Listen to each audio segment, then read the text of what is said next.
Bom, pessoal, a gente vai resolver aqui agora em conjunto o exercício número 3, tá? Ele pede para que a gente receba um valor digitado pelo usuário, teste para saber se ele é um número primo ou não, e informa o resultado desse teste. Aqui a gente vê um exemplo, né? O usuário digitou o número 7, que já é conhecidamente um número primo, fez o teste, né? E a gente informou que ele era primo, né? Se ele não fosse primo, a gente daria uma resposta adequada para isso, né? Então, primeiramente, eu sempre convido a todos a gente começar a pensar na própria estrutura do problema, né, e ver se a gente sabe resolver ele, né. Imagino que todo mundo se lembre das regras que a gente utiliza para estabelecer se o número é primo ou não. E aí a gente já dominou isso tanto, né, que a gente até faz automaticamente, mas a gente faz um procedimento mental, né, pelo menos um procedimento mental para estabelecer se o número é primo ou não, né, quando alguém fizer uma pergunta para a gente, né. Qual seria esse tipo de procedimento, né? A gente pegaria um número que eu não sei, né? Então, quando a gente aprendeu isso lá na sexta, sétima série, né? A gente aprendeu essas regras, né? A gente internalizou elas, tanto é que a gente sabe delas até hoje, né? Então, quais são essas regras, né? A gente tem duas hipóteses, né? Dele ser primo e dele não ser primo. Então, essas são as duas hipóteses, né? Qual que é a situação para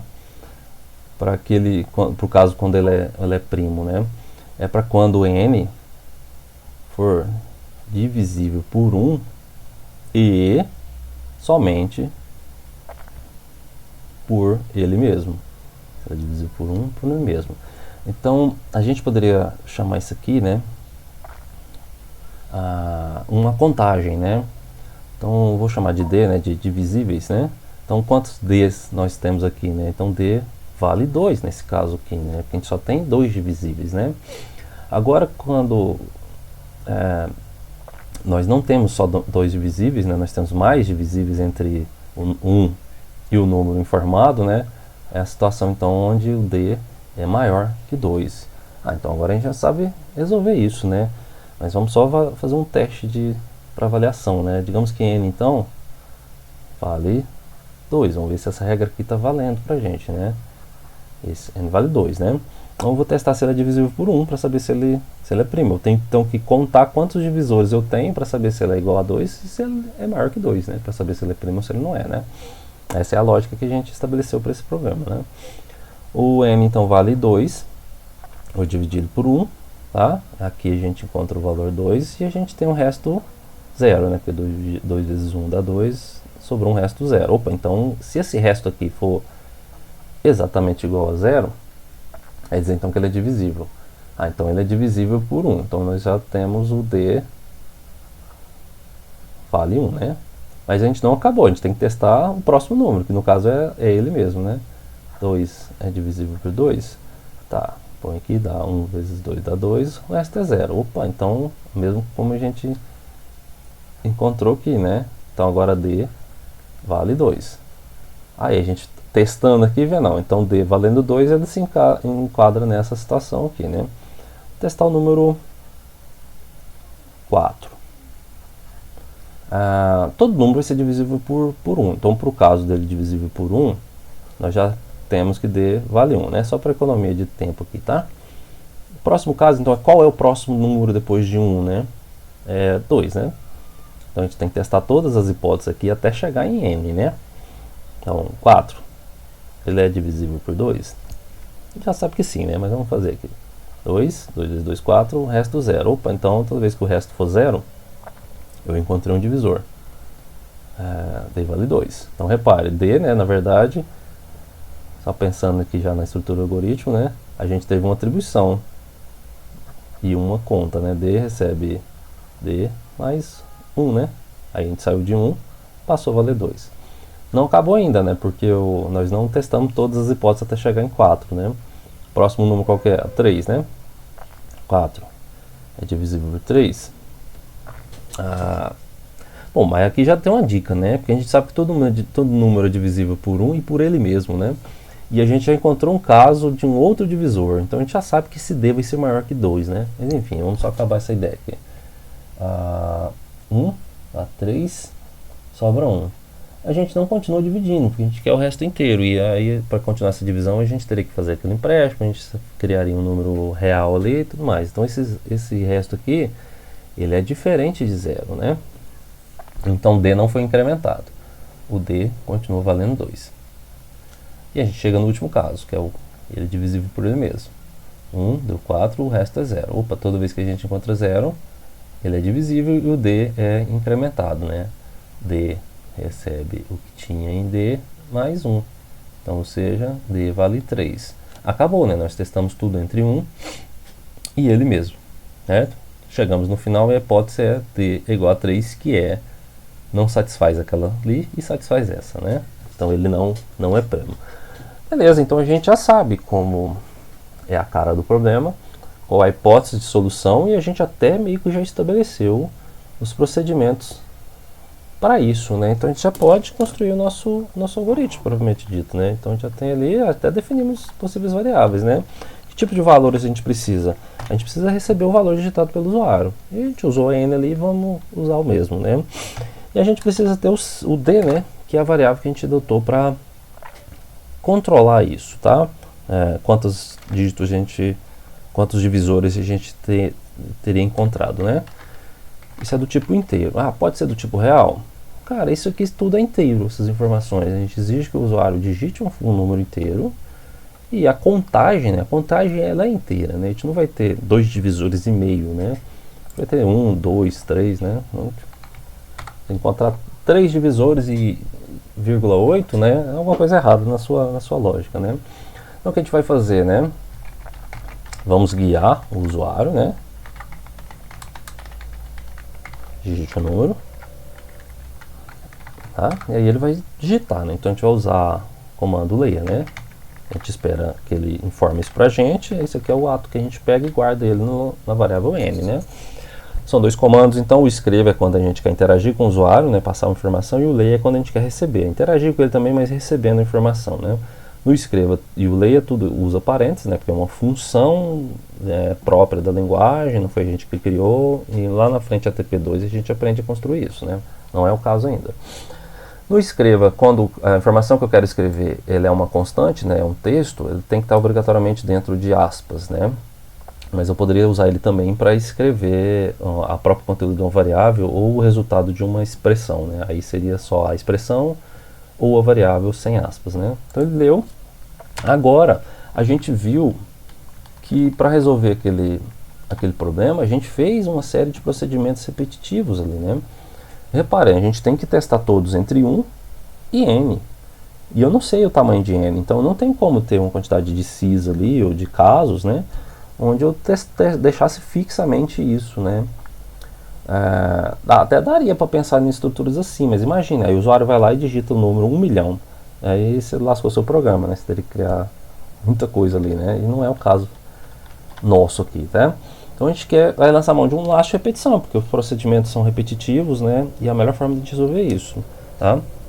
E aí aqui não é obrigatório o tipo do laço, né? Mas um laço que é muito adequado aqui é o para, né? Que a sua sintaxe é da seguinte forma, né? Ei, mano, esse é meu cachorro, tá, pessoal? Não fica aqui dormindo no meu pé, roncando e atrapalhando todas as minhas reuniões e vídeos. A gente vai usar uma variável de controle, tá? Que tem que ser uma variável numérica inteira, tá? Eu vou chamar de i, tá? Então a gente volta aqui e define também ela, a variável i, tá? E a gente vai falar, né? Então a gente vai trabalhar com i, ela iniciando valendo 1 até n, que é o valor final, exatamente isso que a gente fez lá à mão, né? Andando de 1 em 1, faça. Então essa é a nossa estrutura. Fim, para. Eu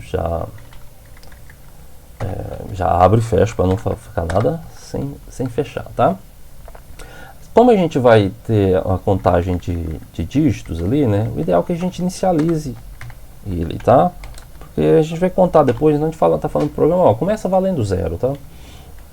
E agora a gente já leu o valor, né? E agora a gente vai fazer aquele cálculo que a gente fez, tá? Só que a gente faz isso dentro de um si, né? Porque eu não fiz isso aqui manualmente. Então vamos voltar aqui, ó. Eu fiz isso aqui com vocês, fiz a divisão.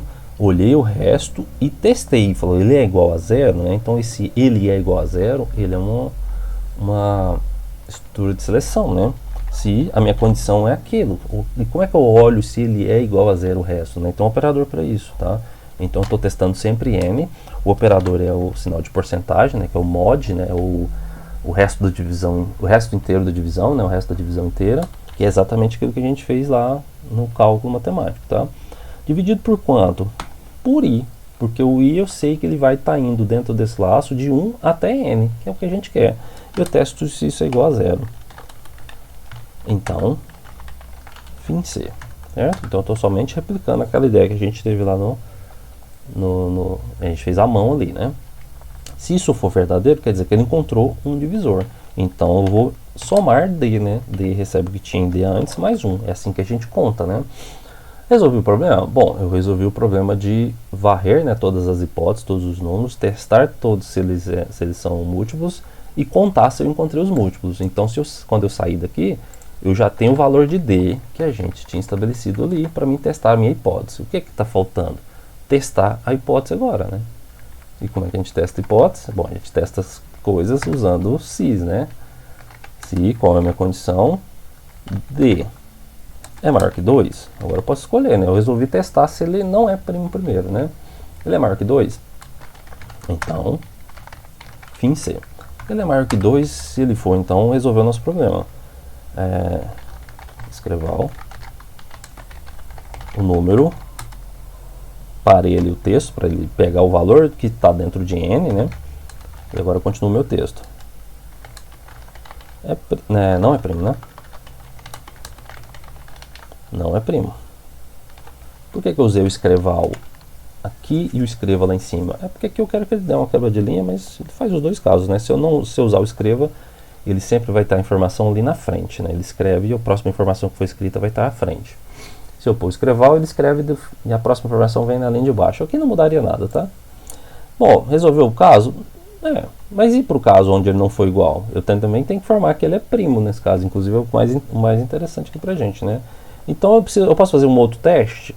Posso, mas a gente já tem a hipótese. Ou ele é maior que 2, ou ele é qualquer coisa que não é maior que 2. Então ele só tem essas duas hipóteses, né?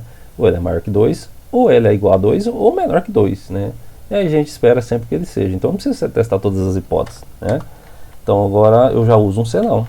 É uma estrutura de seleção, estrutura de decisão, estrutura de seleção composta, né? Ele testa ali uma vez, se não for verdade, automaticamente ele é falso.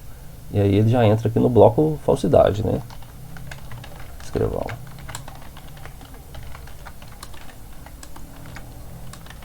Opa. É primo. Bom, aqui a gente resolve o nosso problema, né?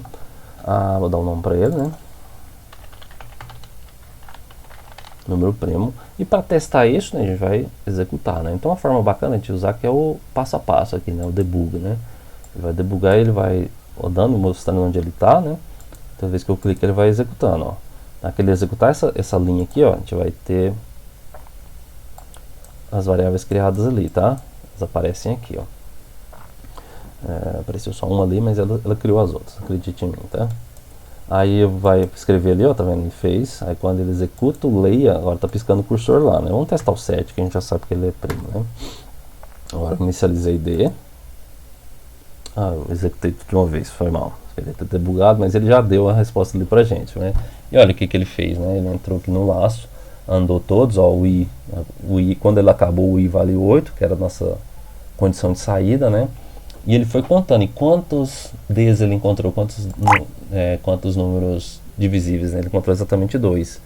Então, ele não satisfez esse, ele entrou aqui, né? Vou testar isso detalhadamente. Deu, vai ler ali, né? Vou digitar 7, vou dar Enter. Aí ele vai entrar, ó, o I vale, vai ver nos valores aqui, o I vale 1. Vai testar se 7 é divisível por 1. A gente espera que sim, né? Sim, ó, então ele encontrou o primeiro divisor. Voltou, agora o I vale 2, né? Ele voltou lá no laço, né? Mas toda vez que ele chega no fim para, ele é pescado ali para cima, né? Aí não é, né? Então o D não foi divisível, o D não foi incrementado. Agora o I vale 3. 7 não é divisível por 3.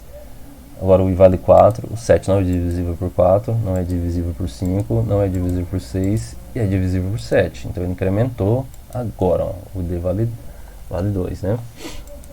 Aí quando ele saiu, ó, não satisfaz, né? Aquilo ali não é verdade. Então ele entra já no senão automaticamente. E escreve pra gente que o número não é primo, tá? Vou fazer mais alguns testes, agora sem ser passo a passo, né? Ele formou o número 2, que a gente sabe também que é primo.